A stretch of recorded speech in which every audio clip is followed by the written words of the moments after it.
Salve a tutti, risolviamo un'equazione fratta di primo grado. In realtà dobbiamo ancora vedere che sarà di primo grado.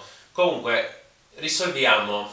Noi dobbiamo eliminare i denominatori per semplificare tutto. Quindi dobbiamo moltiplicare tutta l'equazione per x meno 6 per x meno 5, così ci eliminiamo tutti i denominatori. Attenzione che non dobbiamo moltiplicare un'equazione per 0 e quindi questo deve essere diverso da 0 e questo diverso da 0. Cioè x meno 6 deve essere diverso da 0 e x meno 5 deve essere diverso da 0. Posso portare meno 6 dall'altra parte, qua meno 5 dall'altra parte, quindi x è diverso da meno da 6 e x è diverso da 5. Quindi se troviamo o questo valore come soluzione dobbiamo scartarlo, perché mi andrebbe a portare a 0 il denominatore o qua e non sarebbe una soluzione accettabile. Allora, adesso abbiamo x più 3 fratto x meno 6 che si moltiplica con questi due termini. X meno 6 si semplifica con x meno 6 e quindi rimane x più 3 per x meno 5 è uguale, qui a destra questo x meno 5 al denominatore si semplifica, questo x meno 5 al numeratore, e allora rimane x più 5 per x meno 6.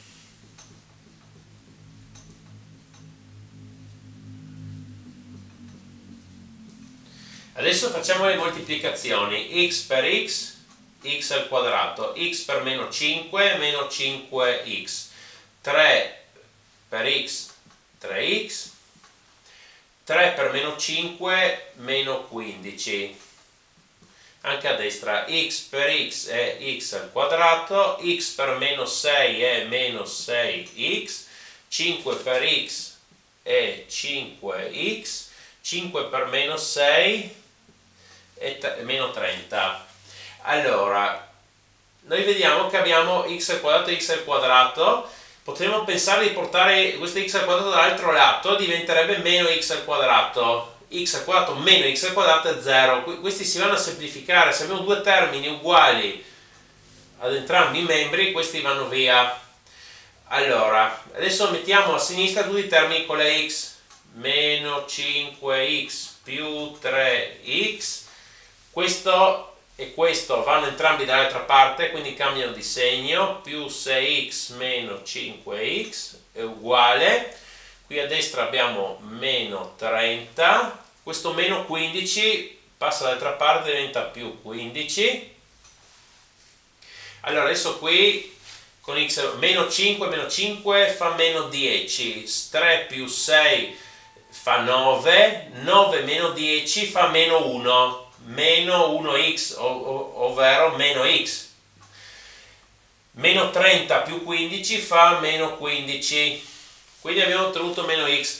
Potremmo dividere con meno 1 oppure moltiplicare con meno 1, in realtà è la stessa cosa. Moltiplichiamo con meno 1 entrambi i lati. Meno x per meno 1 fa x. Meno 15 per meno 1 fa 15. Quindi x uguale a 15.